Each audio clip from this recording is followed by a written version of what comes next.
What's up, everybody? Christopher Ty Tech here. Anyway, so the reason why Trump's tax returns is such a big deal. Okay, let me break this down. It has nothing to do with Trump derangement syndrome or, you know, the left-wing media's hate of Trump or something, but it just points out the key puzzle piece to all of the Trump enigma. The reason why he's fought so hard to keep them secret and letting people not have access to them and claim that he has to wait till his audit's over before he releases them is because he knows that it contains so much information that could be used against him, besides showing potentially illegal conduct with tax evasion and weird tax schemes to avoid taxes and evade, you know, taxes and potentially outright fraud. That's number one reason that he doesn't want to release. Number two is it also reveals how wealthy he is or isn't, you know, roughly speaking, because I guarantee you, if you were to look at someone's tax returns like a Jeff Bezos or Elon Musk, and then you look at Trump's tax returns, yes, Trump is in real estate, so he's going to have differences with depreciation, that kind of stuff, but they're all quote-unquote billionaires and have tons of assets. Guarantee you the difference would be like insane. And so, not saying that they probably don't pay their fair share of taxes either, but for him to only claim that he paid like $750 a year in federal taxes for 2 years in a row, and then 10 of the other 15 paying nothing, in addition to getting a $72 million refund in 2010 when he took advantage of the Great Recession law that Obama passed, letting them do a farther look back for their losses and claim tax deduction on some of his apprentice earnings. So he's gonna owe back that $100 million to the IRS, which he's the executive of. He doesn't want you guys to know that. That's one of the other things that he's in the audit for. That's why he's in the audit. And so he has a conflict there of interest because he's running and overseeing the department that is like fighting him over the $72 million, which the reason why he owes it is because he walked away from one of his casinos in Atlantic City. Like, I guess he like left the board and basically just abandoned the property. And when you do that, you can use that as a write-off, that loss. However, the tax rule says in order to do that, you have to have nothing of value from that when you walk away from it. It has to be like, you know, that's it, you lose everything. And so the problem is that Trump got a 5% stake shares in stock of the company that bought it, the new ownership that got the casino from him. So the fact that he got that benefit from it is the whole conflict of that $72 million that he falsely or incorrectly claimed in 2010 that he's going to owe back with penalties and interest. So that's $100 million that he's going to owe back. So that's number three thing that he doesn't want you to know. Okay? Probably the fourth and largest thing is the $400 million in loans that he personally guaranteed that he's owing that are coming due in, like, I believe the next 2 to 3 years, 2022 I believe it was. And so what we don't know, we do know that he owes massive loans to Deutsche Bank. Deutsche Bank is a very infamous bank because they've been sanctioned by the US government for basically laundering money and skirting Iranian sanctions, as well as basically being like a laundering utensil for like the oligarchs and Putin in Russia.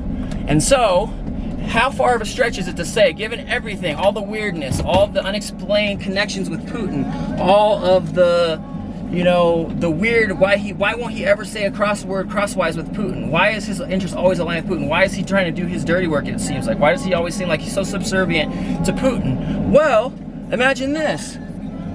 Of that 400 million, let's say, you know, Deutsche Bank owns like a large portion of that, even let's say 100 million, $200 million, whatever. If Putin is the main person that's guaranteeing those loans, which could very well possibly be, that means that he indirectly or directly owes Putin. And so who knows what Putin might have said. Putin knows about that debt, obviously. And so when they met in private, the time when Trump confiscated the interpreter's notes, or the other times that he's talked to him or had no interpreters present, it's like, why? Why do you want the privacy for? Because what are you going to talk about with that person? And so how inconceivable is it that he owes that money Putin knows it, and he is the guarantor of that debt, and he says, okay, well, I will cover you, because we know Putin is like one of the richest people in the world because of his ill-gotten illicit funds that he stashed in all over the world. Like he lives like a peasant, quote unquote, but a lot of investigative reporting has shown that Putin is actually like a multi-billionaire. Like he has like potentially hundreds of billions.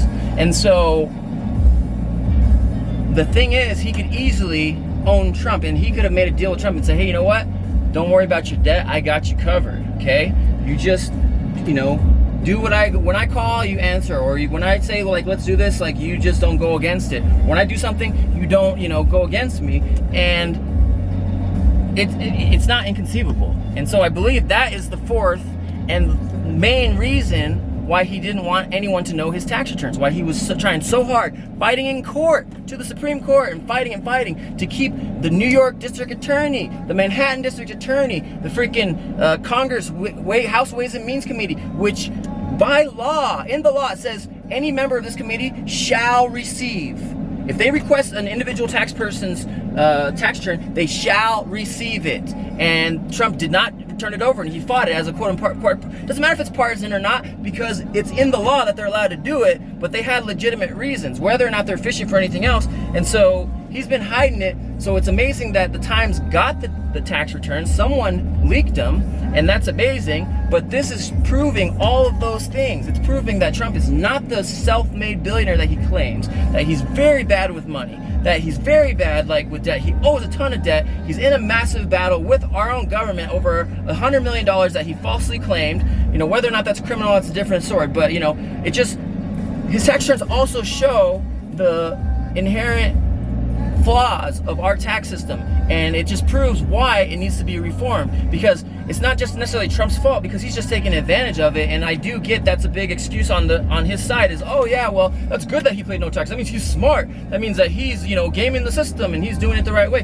Whatever, that shouldn't be that way. If you make hundreds of millions of dollars, you should have to pay, you know, your fair share, because it's like this country gave you those opportunities to be able to make that money, to live that dream, and no person needs that much money. I'm not saying that you need to tax them 90% and then give it all to all the poor people, you know, like Robin Hood or something. I believe you should be able to keep your money, but you know what I mean? How much is too much? And so if you make, even if I made $1 million in 1 year, okay, which is like a quote, supposedly a fraction of what he's made if he's a billionaire. I mean, he does make tens of millions at least, but let's say I make $1 million a year, okay? So how much of that do I need to keep? And how much of it is fair for me to pay back, to give back to the opportunity that I was given and everything that, you know, helped me so I can support my community, my local police, my fire department, you know, pay for my security, all that stuff. If I'm making $1 million a year, I think $100,000 a year in taxes, that's reasonable, because you keep $900,000, right? That's barely, I mean, was that? I think it's 10%. Yeah. So $200,000 a year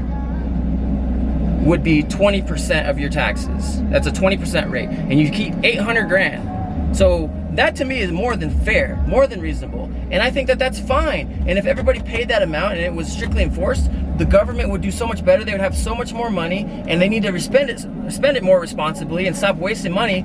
I mean, but it's just like Trump has like brought us to a very bad place where he's turning us against each other. He's making it so ugly to where, like, you know, our friendships with like so many people that we've like been grown up with, and our family that we love, it's like he's creating space between all of us. He's making us doubt each other. He's making us hold contempt for each other and question each other's motives and think, oh, you're not patriotic and you don't love this country, and you know, you just want to destroy it. And that's terrible. It's wrong. You know what I mean? Like, we're all Americans, and we all are like brothers and sisters. Come together no matter what. Politics should be like sports, where my team, your team, doesn't matter at the end of the day. It's just sports. It don't matter. Like, who cares? Like, there's the fanatic fans out there, and they're kind of annoying sometimes, and that's how politics has gotten. But you know what? Who cares? At the end of the day, we're all brothers and sisters of the same country, and we should all like love each other and just realize that, you know, we all have valid concerns in places that we're coming from, and we all have good hearts that we're coming from, whether or not it's right or wrong. And so we shouldn't judge each other based on stupid politics. But the main thing is I just want somebody who is going to say, you know what, let's come back together again. Let's unify. Let's be one people again. Let's figure this out together. Screw this fighting. Like, let's figure it out. Like, you know, stop all the freaking sides of every extreme side. You know, I don't care if it's left or right. If the extremes are not right. So let's go back to the moderates and the people in the middle and say, you know what, let's do this. Like, let's be one people. I mean, it's not that hard. It's really not. So we can do it, and it's just, you know, like, if somebody would go so far as to call into question the fairness of our elections, that is the bedrock, of everything else. Like, if we can't have trust and belief that our vote matters and that we have a say, then we lose everything, the whole country. I mean, and people don't necessarily understand that. And so in order to say like that, you know, the election is going to be rigged if I don't win, or all these mail-in ballots are going to be fraudulent without proof, and when they've gone through and seen like through the history, it's been so like minor or minimal, like, and few and far between. I think the percentages of like total ballots that have been fraudulent over the last however many decades has been like less than 0.5%. So out of the millions and millions of ballots, it's like such a small amount. And that's not saying that it's not possible and that it's not happening in some places or at some small scale, but generally speaking, our elections are free and fair. And so whoever loses should concede and accept that. And to say otherwise is dangerous, because then you're priming all these people to like potentially like take up arms and go out in the streets if they don't believe that it was fair, because that's what they're being told. And it's wrong. So I don't care, win or lose, you should come together and shake hands and say, you know what, that was good. You know, yeah, Trump, he got unlucky because COVID hit. That wasn't his fault. But you know what?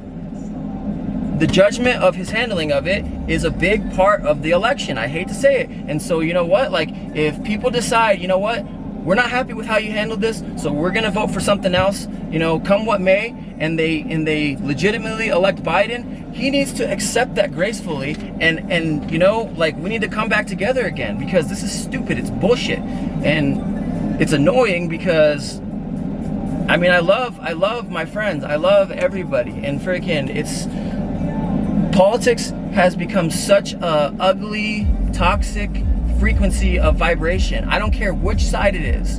It's an ugly, lower vibration. So like, we want to be up here in love and we want to like just be positive. Like, I don't care which side. Going into politics, it sucks you down to that level. So we need to like get that shit out of there. Like, we need to like stop, you know, looking at each other with mistrust and contempt. I mean, it's really like, you know, and so I just feel like if enough of us can do it, then, you know, we can set the example for everybody, because, you know, we're better than this, and America is better than this, and I'm fighting for my kids' future. You know, I wouldn't give a shit if I didn't have 4 kids, but I got fucking 4 kids, and I want them to get the country that I was born into.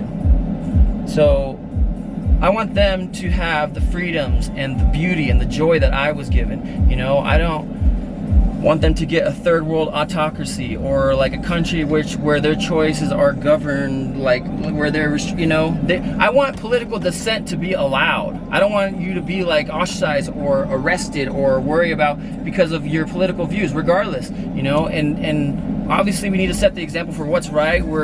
Our founding document says every man is created equal, and we strive for a more perfect union. We need to try to continue to do that. And I think just, you know, we need to overcome the racial scars of our past, our history with slavery. Yes, we need to acknowledge it. I was reading a fantastic article about how Germany handled the Holocaust and how they had repent for it and how they had that struggle at first to confront the past.